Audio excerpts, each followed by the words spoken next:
It has been 3 days since I discovered that my pen pal was a witch in New Orleans. The amount of power that she gave me was unsettling. It was too much, and so I slept on the idea of me using a spell for a whole 72 hours before I had decided to use one. I was going to use the revenge spell on the cashier at McDonald's. There were a few steps that I had to complete for it to be successful. I had to learn his name, write it in blood on the floor, light 5 candles in a circle, and use the sacred chant 3 times. It seemed simple enough, so I gave it a try. Before I went to McDonald's, I made a stop at Dollar General to pick up the candles. I found 5 white identical candles that seemed perfect. I got them bagged up and went straight to the restaurant. When I walked in there, he was like clockwork at the front counter. I never really learned his name because he never bothered to learn mine. When I looked down at his name tag and it read Amos, it was almost too perfect. I didn't even have to open my mouth before he started punching in my order on the register screen. No eye contact, no words spoken. I just handed him the money. He handed me my change and my large cup to go with it. I really wasn't even that hungry, but I enjoyed the food like it was delicacy. I went back to my apartment and waited until midnight. After 4 hours of watching Dragon Ball Z, the time had finally come. I unloaded the candles and placed them in a star formation. I took a kitchen knife to the palm of my hand and wrote Amos on my apartment floor. Then I closed my eyes and began to chant, "Oh Amos, revenge is sweet, but gifts are sweeter. Offer me your seat and feed your leader." I chanted it 2 more times as lightning struck outside of my apartment window. I wasn't really sure if it worked or not, but I was going to find out tomorrow.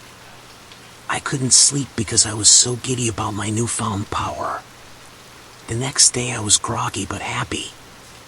I walked into McDonald's like I owned the place, and there was Amos. He looked at me as his eyes widened. "Master, thank you for gracing me with your presence. Please take this meal as my gratitude." He punched in my order on the screen and handed me a cup and my order number.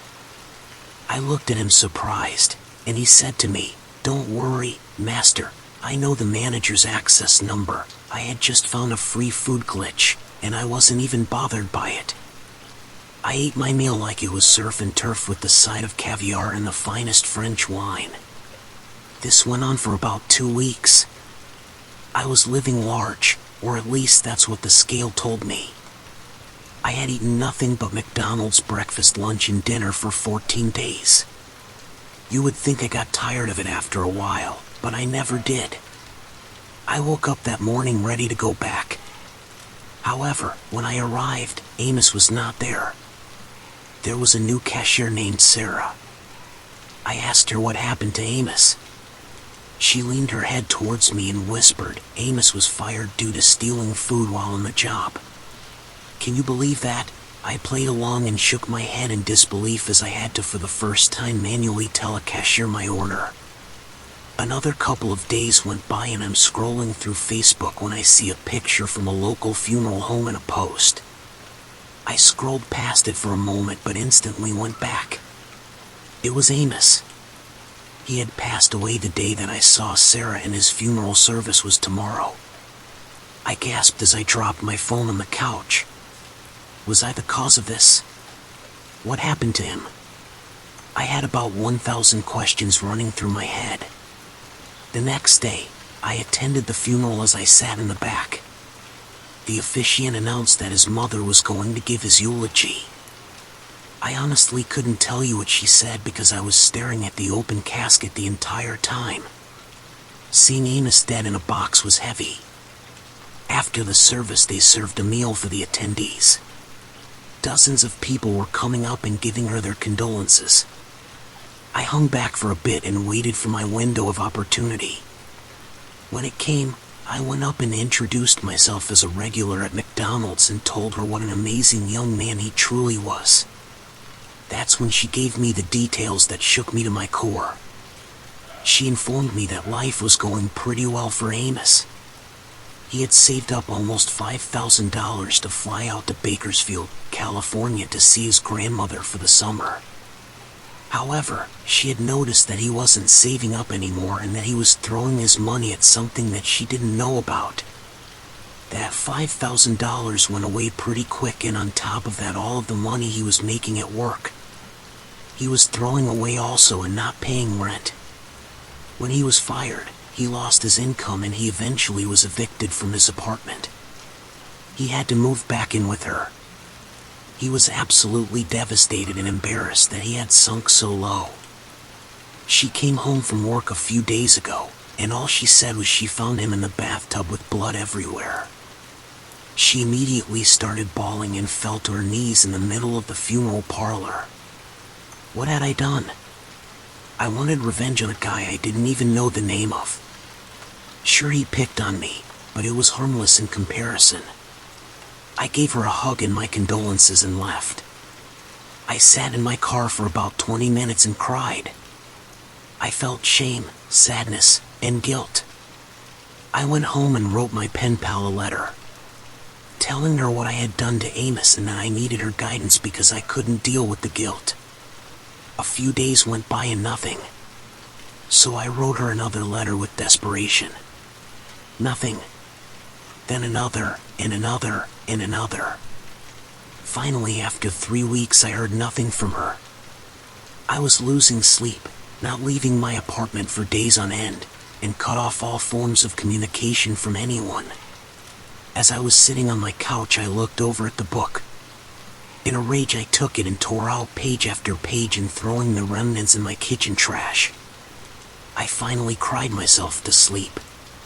When I woke up, I looked over at my coffee table and there the book was in mint condition. I was shocked. So I grabbed it and put a lighter to it. It was the same lighter I used for the candles for the Amos ritual. To my surprise, it wouldn't burn. It was like it was doing 0 damage at all. Out of frustration, I threw it across the room and once again broke down and cried. After a few hours went by, I walked over to my kitchen sink to get a glass of water. As I was drinking it, I looked over at the book and it was open to the love spell. I had a moment of self-reflection. I was letting this thing destroy me, even worse. I was letting this thing destroy other people's lives. I went into my bathroom to wash my face. After I was through, I looked in the mirror and did not like what I saw. I had become gluttonous due to the infinite McDonald's glitch, but now that gravy train has passed. I hadn't really had any human interaction in quite some time. I've been inside the walls of my apartments for so long. I've become just another piece of furniture. It was time for me to make a change, and that started with me. So I took a shower, shaved for the first time since God knows when, and hopped in my car to get a gym membership.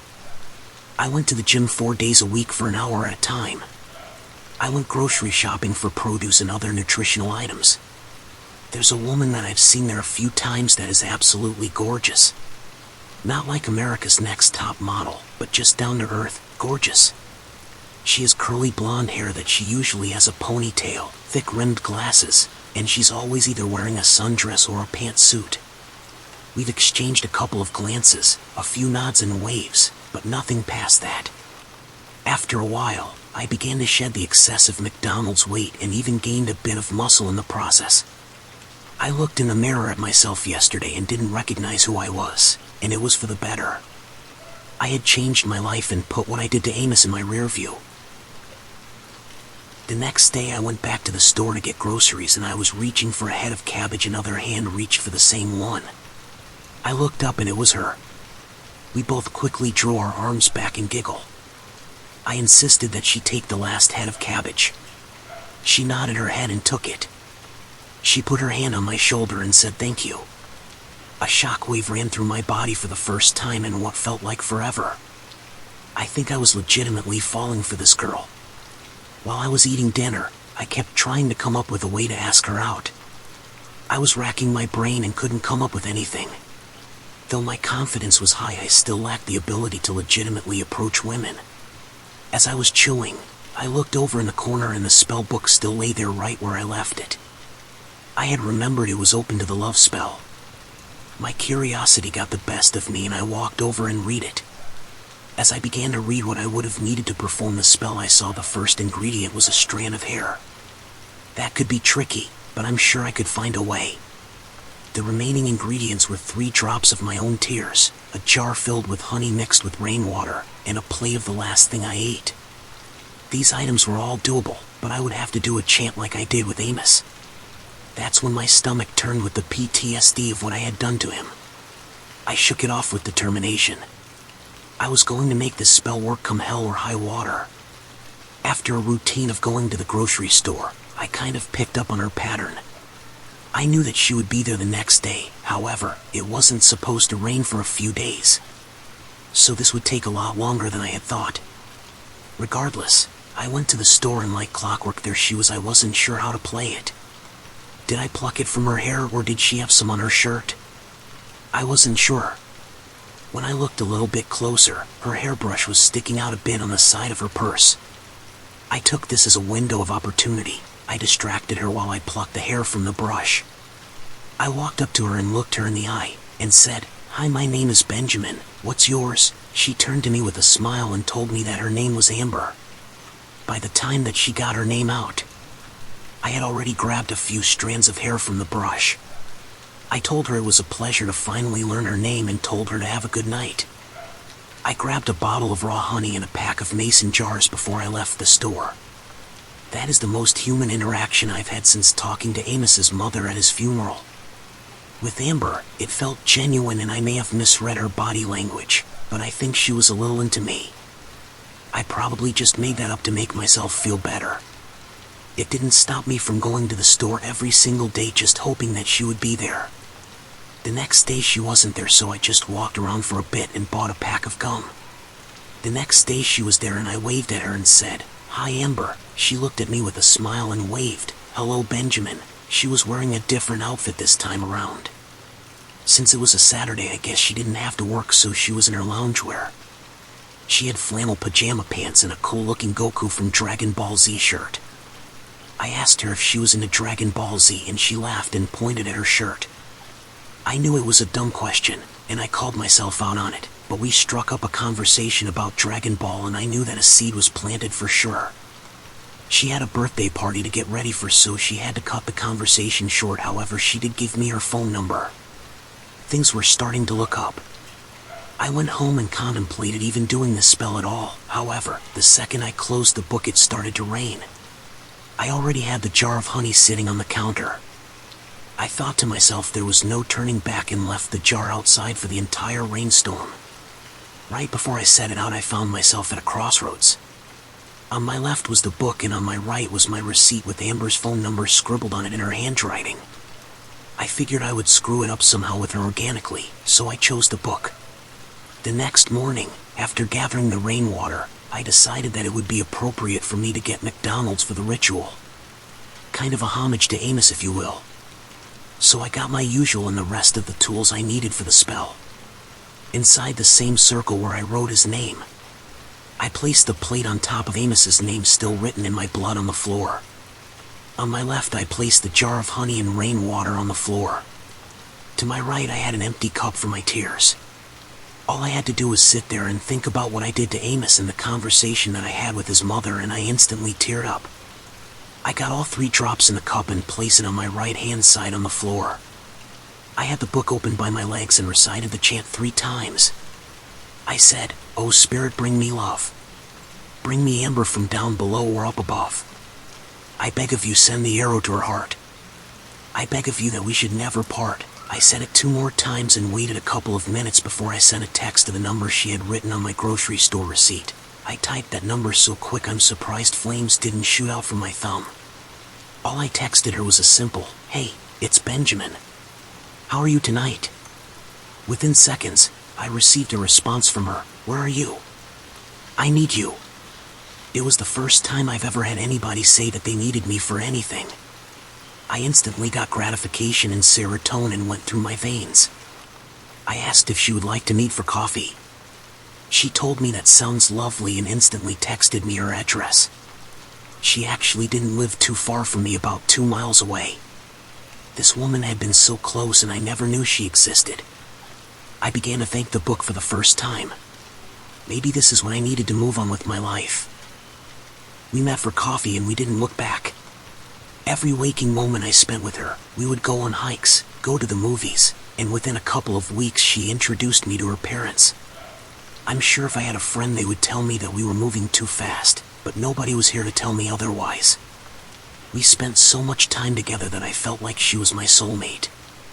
I thought I could do this organically, but I just chalked it up to the book helping me. That was until one fateful evening. I had decided to take a nap at my place just to refresh myself after all the time and energy I've been putting into Amber. That was a bad move because I woke up to 37 text messages from her as well as 12 missed phone calls. Most of the text read things like, "Cool, I guess you never really loved me," or "Have a nice life," or my personal favorite, "You're fucking useless." This was all because I decided to take a nap after all I had done for her. She called me one more time and I finally was able to pick it up. I started the phone call with, "Hey babe, sorry I took a nap." "I apologize for missing your calls and texts." She instantly responded with, "A nap? How fucking selfish can you be? I was calling and texting you to let you know that somebody cut me off in traffic." She had called me to talk about something so mundane and I had to drop everything I was doing to respond to her. I apologized again and told her to come over and I would make dinner. She calmed down a little bit and said that she would meet me at my apartment in a couple of hours. I ran to the store real quick and grabbed ingredients to make a spaghetti dinner. It was her favorite, and it was simple to make.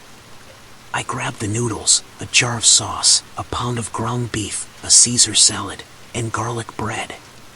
This would hopefully smooth things over and she could finally vent about getting cut off in traffic. I finished cooking about 15 minutes before she got there and had it plated and ready to go. Also, before she got there, I covered up Amos's name with the rug like I always did when she came over. As she walked in the door, I gave her a hug and a kiss and told her how sorry I was once again. I also needed to use the restroom and wash my hands, so I excused myself. She seemed to have totally calmed down and was happy that I had made spaghetti. When I got back, she had already poured us each a glass of red wine. She raised a toast to us, and after we linked our glasses, I took a big drink of the wine. After a few minutes of eating, I began to feel a little woozy. I kept trying to fight it, but I eventually lost and I fell out of my chair. When I came to, I was strapped to my bed with rope. My hands and my feet were tied to the bed post. My apartment had a weird smell to it that I couldn't explain in my daze, but when my vision became less blurry, I saw Amber standing at the foot of my bed in full black latex, and she was holding a Zippo lighter. I thought it was just some kinky shit, but it turns out it was way worse than I could have imagined. "Good morning, welcome back to Earth." Amber started. "Benjamin, I have a confession to make. I've been a real bad girl lately." I looked up at her puzzled, but was waiting for her explanation. She continued, "You see, I have a little thing with fire." She struck the Zippo lighter and stared at the flame for a few seconds before she extinguished it. She never blinked, just smiled from ear to ear. She bent down on the foot of the bed and brandished a gas can. That's when it hit me. The whole place reeked of gasoline. My blood ran cold. "Benny boy, I'm going to have to punish you. Just like I've had to punish all of them." She started to douse me in gas and started to trail out the door. From the doorframe she looked at me. "I thought you could have been different, but you're just like the other selfish men in my life." She took the lighter and flicked it on. "Goodbye, Benny," she said as she tossed the lighter on the floor. She walked away in a literal wall of fire. The trail got closer and closer to the bed. I struggled to get the restraints off. I knew I was going to die. I took a deep breath and closed my eyes. The flames began to lick my skin and it burned real badly. I know this was my punishment for not only Amos, but for getting involved in the first place. But who was punishing me? God, Satan, my pen pal, or a mix of all three? Just as I thought that, my roof collapsed on top of me as I eventually passed out from the blunt force trauma.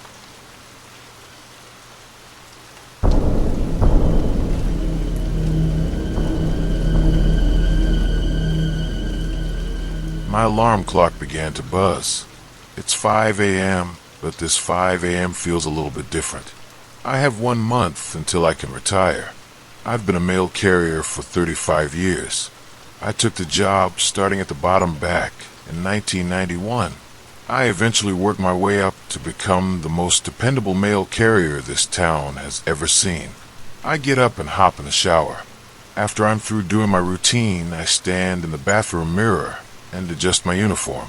I always look over to the left-hand side where I see a name tag that reads Winston. I joke to myself that I can read my name, even if it's backwards. I head downstairs and leave to begin my day. As I'm driving to the post office, I always drive past a local diner. They have a great big purple sign out front that reads Best Pancakes in the state, which is true. They are famous for their pancakes. However, I've never had them because I work during their business hours and they are closed on Sundays. I told myself the first day of retirement, I'm going to enjoy those pancakes with a hot cup of coffee. It's what gets me through my day at this point, especially now that my wife has been gone for 6 years. I lost her back in 2020, and it's hurt every day since. Never having any children of my own, or any family, for that matter, has isolated me. However, I have the privilege of working this job, where I can get fresh air every day and go to places that I normally wouldn't go in my day-to-day life. With there being a red light next to it, I couldn't help but stare and imagine eating those pancakes. The smell of bacon on the griddle, the old jukebox in the corner I can see from a window, and the noise of families and friends enjoying in some good food and conversation. I shook it all off as the light turned green.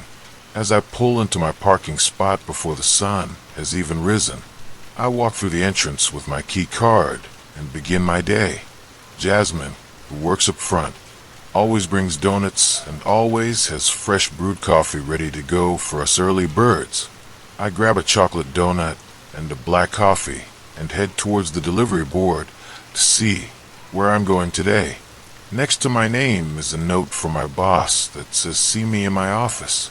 Puzzled, I walk directly into the office where he is sitting. He turned his chair around and says, "Good morning, Winston." I gave him a nod and a smile back. "You wanted to see me, sir," I said to him. I call him sir, even though he's 20 years younger than me. But overall, Mark is a pretty cool boss. "Yes," he begins. "I know this is your last month and all, but I'm going to need you to go on a new route in addition to your usual until you leave us. Timothy quit, and nobody knows these roads better than you do." At first I was annoyed, but at the same time a little new adventure before I call it quits sounded great. "Where's this route?" I asked Mark.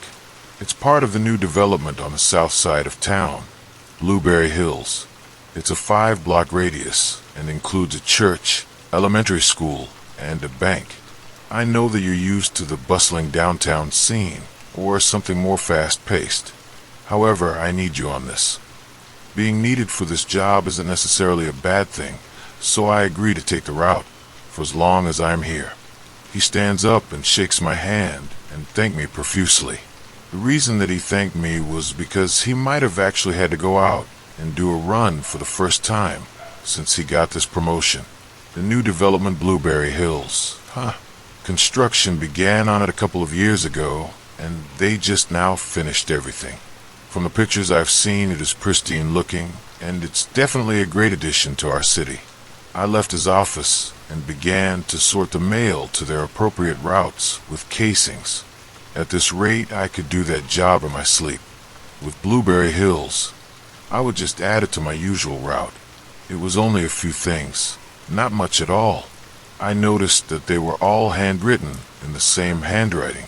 I didn't think much of it. Maybe it was the mayor or somebody higher up that was congratulating them for being a part of the new development or something. I don't give it much more of a thought as I gathered up all of the mail for my runs. I headed out a little before 7 to begin the early run. Nothing too exciting. Just my usual stops downtown, followed by the medical district. Blueberry Hills was the last part of my day. I delivered 3 handwritten letters to the addresses. The third address happened to be someone I knew. Her name is Linda, and we went to high school together along with my wife Mary. She noticed me first as I was walking to her mailbox. She was outside raking leaves. "Winston," she exclaimed. I looked up and saw the name again on the envelope. Linda Stevens. Her maiden name was Cobble, so I didn't put the pieces together. She ran over to me and gave me the biggest hug. "How are you? I haven't seen you since the 25th high school reunion." It had been quite some time since I've seen her. My mustache was grayer, I was whiter, and my head was balder. She still looked great, however. A few more strands of gray hair, but she's always been beautiful. If I hadn't have met Mary, I would have probably ended up dating Linda. "So, how are you liking the new neighborhood?" I asked her, still holding her letter in my hands. "It's great. Quiet, but it's beautiful and everyone is really nice." I nodded my head and smiled at her. "That's great. I have this for you." I told her as I reached my arm out for her to take the letter. She daintily took it from me and told me it was good to see me again as she went inside her home with a little bit of rhythm in her sway. I had a feeling it wouldn't be the last time I would see her. I delivered the last 2 letters and I headed back to the post office. That night I indulged myself by watching baseball and a frozen Salisbury steak banquet dinner. That's been my routine over the last 6 years. If not baseball, then I watch football, and if I'm desperate enough, I'll watch soccer. After dinner, I took a shower, crossed out another day on my calendar, one day closer to retirement, and went to bed. The next morning was nothing exciting. When I got to the post office to sort the mail, I had a few more for Blueberry Hills. This time one of the letters was for the principal at the newly established Midwich Elementary School. I didn't know if I was allowed to deliver the letter personally, or if I had to leave it at the receptionist's desk. When I got there, she told me to take it to him directly. As I walked into his office, he was on the phone with his feet propped up on his desk. Whoever he was talking to, he was really giving them the business. "I don't care how much it costs. You make sure that gets done. Do you hear me? I will end your career before it even begins." He tapped his phone screen and threw it on his desk as he looked up at me, sighed. "What the hell do you want?" He made a hell of a first impression. I'll give him that. I told him that I had a letter for him and that I was with the post office. He just stretched out his arm and rolled his eyes and snatched it out of my hand. As I left, he said, "Thanks. Now leave." I walked out of his office and wanted to get out of there as quickly as possible.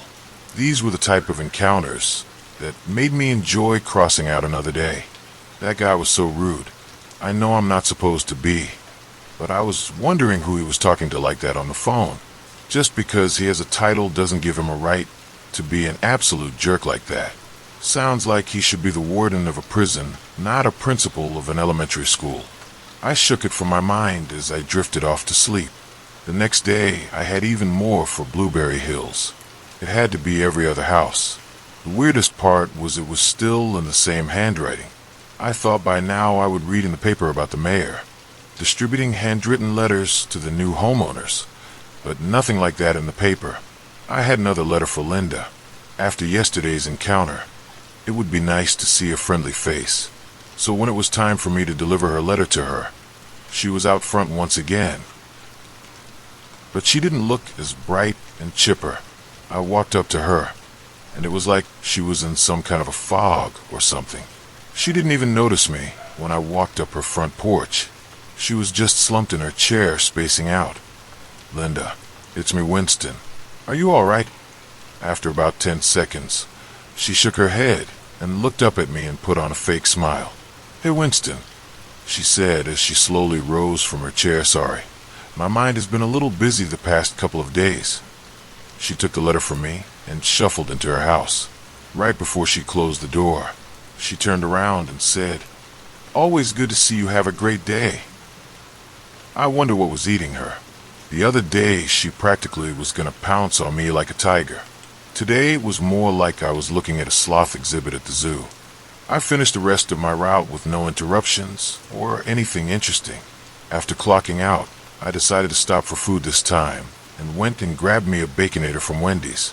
As I crossed off another day, I couldn't help but think something strange was happening, and I couldn't explain it.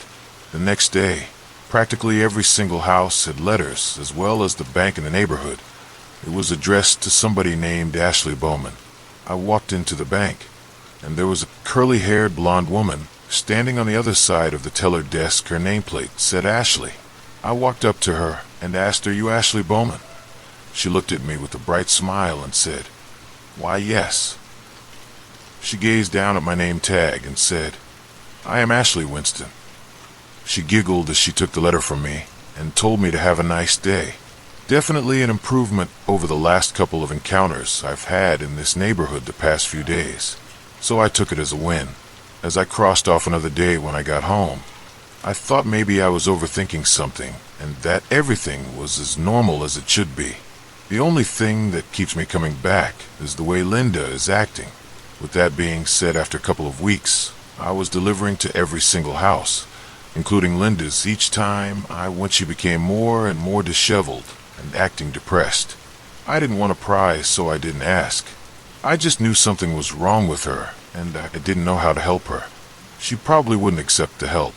Anyway, she's always been kind of stubborn. It wasn't until my final week that I went to her house to find a for sale sign in her front yard. I thought it was weird because she had just moved into this house 6 weeks ago. I knocked on the door and I got no answer, so I just dropped it in her mail slot on her front door and left. She was the only one I've encountered besides the principal and the bank teller, but I haven't seen them since I delivered their letters because they each received one. Linda was receiving them almost every other day. The newest addition was actually the last building of the route that I hadn't delivered to, which was the Catholic Church. It was addressed to the head of the church. I know I shouldn't have, but I got curious and opened the letter. What I saw made my eyes widen and a breath hitch in my throat. It was a tri-folded piece of paper with nothing on it. It was blank. I thought it was probably a mistake. However, I taped it up and put it in my pack. Hopefully he wouldn't notice when I delivered it to him. I was directed by a sister and escorted to his office. As I was walking in, a crying woman was leaving his office. Might have been a member of the church, might have been his wife. I wasn't too sure. However, he seemed pretty happy. The sister introduced us and left us alone. He walked over to me and gave me a handshake and introduced himself. "Hello there, sir. My name is Gregory." I told him that I was the mail carrier and that it was the first and last time I would be delivering to him. He was my last stop. I handed him the letter, and he told God to bless me and my retirement. He even told me that since I'm free, maybe I should think about joining the church. Being raised Methodist, I just chuckled and told him maybe. I gave him the letter, and he gave me another handshake, and I was hoping he wouldn't notice that I taped it up for him. He apparently didn't as he opened the letter. I knew the page was blank, but I wanted to see his reaction, so I stuck around for a little bit. His face went as pale as a ghost, and his eyes were moving rapidly as if he was reading. As he was reading in direct sunlight, I glanced at the page, and it was still blank. But he was reading it as if there were paragraphs upon paragraphs on the page. Sweat started to bead on his forehead. He folded the paper, cleared his throat, and excused himself. He ran to his private bathroom, where I could hear him throwing up in the toilet. I slowly backed up and closed his office door behind me. The confusing part was, how could he have read something on a blank piece of paper? I thought it was a bit eerie, but I had this feeling wash over me that I didn't have to care anymore. I had delivered my last letter. I had never opened anybody's mail until the last one. For 35 years I believed in privacy, but my curiosity got the best of me, and I'm glad I would never have the ability to do that again. I walked out of the church as the church bell began to chime. 8 chimes to be exact. Since it was a Saturday, I had to wait until Monday to enjoy those pancakes I'd been yearning for. My Sunday was uneventful in the best way possible. I watched Sunday night football and enjoyed a ribeye steak, medium rare from my favorite steakhouse. It tasted amazing, and it made me more excited for the pancakes. I would be enjoying them in the morning. I went to bed full and happy. The next morning, the sun seemed to shine a little bit brighter, and the air felt a little bit clearer. I woke up and looked at my calendar. Every day was crossed off, including the day I had circled as my retirement day. I forgot to mention that Jasmine and Mark had a surprise party waiting for me when I got back from my last route. They gave me a happy retirement cake and a card with everybody in the office's signature. I have it proudly displayed on my bathroom mirror because while I'm seeing my reflection, I'm also reflecting on the amazing career that I left behind. It was a little bittersweet, but I was ready to enjoy those pancakes. Instead of driving past the diner, like I usually did, I parked right in front of the big purple sign that I had mentioned earlier. I strolled in, and they were playing Pride and Joy by Stevie Ray Vaughan on the jukebox. A sign said, "Please seat yourself," so I helped myself to a booth. With a newspaper tucked under my arm, I slid into the booth and placed a coffee mug upright on the corner of the table. A little old lady came to my table and poured me a cup. "Good morning, sir. Welcome to Betsy's Diner. Have you been here before?" I shook my head no with a big smile on my face. "No, ma'am, but I've heard great things about your pancakes. I would like a stack of that, along with 2 eggs over easy, and a couple of strips of bacon, if you don't mind." She shook her head as if to say not at all as she wrote it down on her notepad and walked away. I unfolded the newspaper and began to read the headlines. The first headline that caught my attention was "Head of Local Catholic Church Caught in an Affair Scandal." I thumbed to the whole article, and it was in fact Gregory admitting to the church that he had had an affair with a woman in his congregation. He had decided to step down in shame, and so far they can't find the woman for a quote. I thought it was crazy, but could that be the letter that I delivered to him? They couldn't have been. It was probably just a coincidence. The next article I read had the headline, "Bank Teller Admits to Stealing $20,000. I read that article, and it started with first bank teller named Ashley Bowman admits to stealing over $20,000 from the bank over the past few months. I felt my body temperature lower. Now I know it wasn't just a coincidence. Those letters had to have contained something that I couldn't have read for some reason. I was 100% sure after I read the next headline. Elementary school principal charged for manipulating test scores. I read that article, and it was of the principal at Midwich Elementary. He had apparently messed with the test scores so that the school wouldn't lose funding and he wouldn't lose his job. It said that he admitted to it the day after I delivered his letter. The phone call he was on when I was there made more sense. After I read that article, my waitress dropped off my food. She asked if she can get me anything else. I asked her for some syrup for the pancakes, and she informed me all that they had was blueberry. I accepted, and she placed a bottle on the table. Not even 2 seconds after she placed the bottle on the table, my phone started to ring. It was my lawyer. I hadn't talked to him since Mary's estate affairs were settled. I picked up the phone. "Hello." His voice on the other line was calm, but a little rushed at the same time. "Winston, I'm sorry to call you and not have this conversation face to face, but I am in Brooklyn for the week. Do you happen to know a Linda Stevens or Cobble?" I told him that I knew her and that she had gone to high school with Mary and I. He took a deep breath and told me, "Well, Winston, I'm sorry to inform you, but Linda just confessed to the murder of your wife." I didn't know what to say. I just sat there. "Winston, Winston, Winston, are you there?" I just hung up the phone.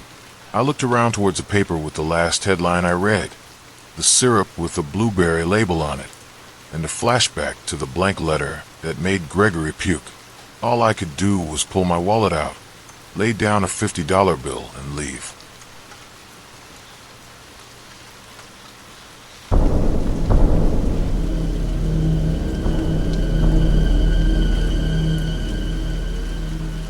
Come on, sweetheart.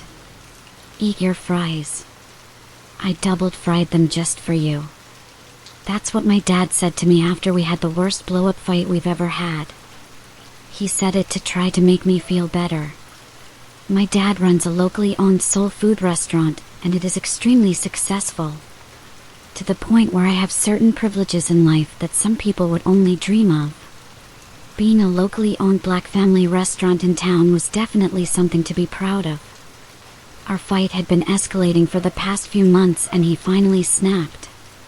I'm currently in between semesters right now at the University of Tennessee.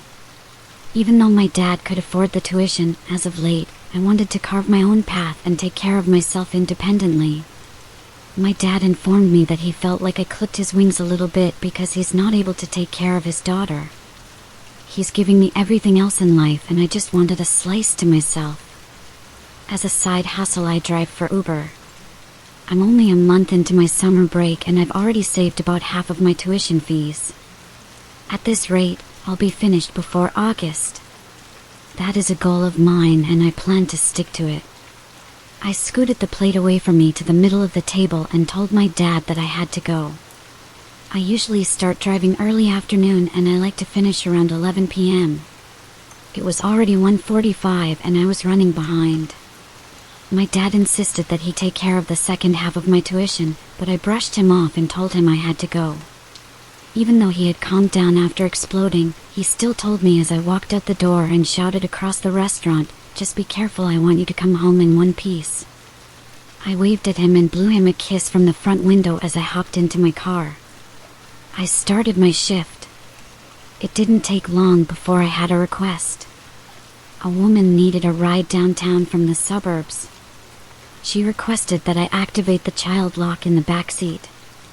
I accepted the request and drove right to her. When I got there, she was already waiting for me with her son who couldn't have been older than 6. I got out of my car quickly and pushed the child locks on the door panels.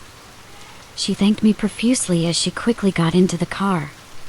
She climbed in the front seat and shut the door. As she was putting on her seatbelt, she said to me, "Thank you so much." Of all the days for my car to break down, it had to be today. She then went on to tell me that she was heading downtown to meet with her lawyer about divorce papers. She said she finally had enough of her husband running around on her and that her and her son Elijah were going to start brand new. She was a little misty-eyed, but she was determined. I didn't even know this woman, and I already felt proud of her. I drove her to her destination and we got there in about 20 minutes.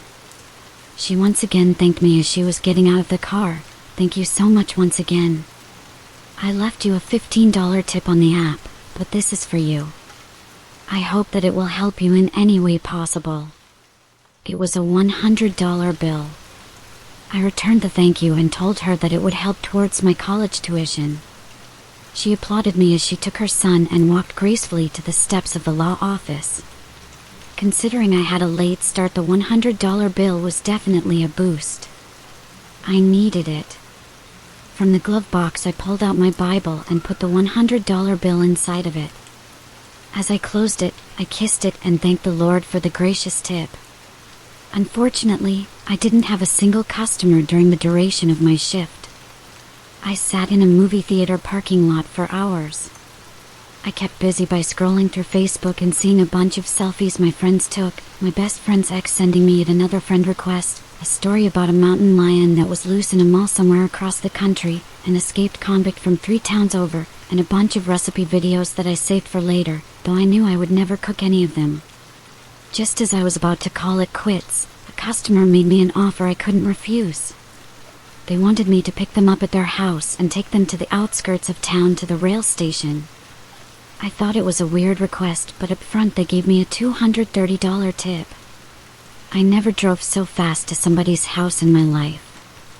When I got there, a man in a suit was waiting for me by the curb of his house. He quickly climbed into the car and told me that if I can get him there in less than 30 minutes, he will double my tip in cash. I didn't hesitate and I drove like my life depended on it past the city lights into near nothingness. I usually like to converse with the people I'm driving.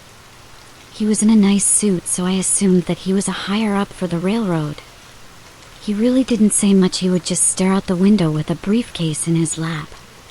When I looked in the rearview mirror, I noticed that he had a little bit of blood on his white collar. So I took that as an icebreaker. Cut yourself shaving? When I tell you that looks could kill, I would have been dead on the spot. He looked back at me in the mirror and said, "Yeah, something like that." It was a bit awkward, so I just stayed silent for a little bit. I had driven another 5 miles before I felt my phone vibrate. I looked down and there was an alert that said, "Warning, escaped convict potentially in your area. Name Clive Anthony Barkley. 6'1", bald with blue eyes. Proceed with caution." I glanced back up into the mirror and did notice the bald head, blue eyes, and I remember him being really tall when he got into my car. My blood turned into an iceberg. I cleared my throat and started typing out a text to my dad. "Eyes on the road, please," he shouted at me right before I was about to send it. "Is there a problem, Kiera?" I know he learned my name from the app, but it still shook me to the core. "No, Jeremy, there's no problem." He scoffed and looked at me again. "You want to know a secret?" he asked with a big grin on his face. I nodded my head as we made eye contact. "What if I told you my name is not Jeremy, and that I killed Jeremy and stole his phone to lead you to the middle of nowhere?" I felt tears forming at the bottom of my eyes. I responded with, "Well, it's a good thing that you didn't do that." He began laughing maniacally and asked me another question. "Do you want to know what's in my briefcase?" I rapidly shook my head no as he began to open it anyway. He pulled out a giant buck knife. He sliced it on the palm of his right hand as blood began to drip in my backseat. He looked down at his cut, and he looked at me. He leaned a little closer and said, "I've been told to never judge a book by its cover, but I want to see if your insides match mine." He took his knife and sliced it along my right cheek. I began to scream as I was swerving out of control. All he did was laugh as he took rope from his briefcase and began wrapping it around my neck. I struggled for a bit, and just as I was about to black out, I remembered I had my Bible in the passenger seat. I took my Bible and began hitting him repeatedly in the head with it over and over and over. He was a little stunned by this as he dropped the knife and fell back into his seat. Just as he regained his composure, he bent down to grab the knife off of the floorboard. When he did that, I slammed on the brakes as his head hit the center console. That knocked him out cold. I looked through my window and noticed I was on a train track. Just as I was about to go forward, the arms of the railroad track came down, boxing me onto the tracks. I looked out of the passenger window and saw a train coming. The lights as well as the horn got louder as it was getting closer. My eyes widened and my heart was racing. I froze. I panicked only for a moment, but gained my composure after a deep breath. I grabbed my phone and my Bible and bailed out of the car. I ran as fast as I could to the outside of the tracks.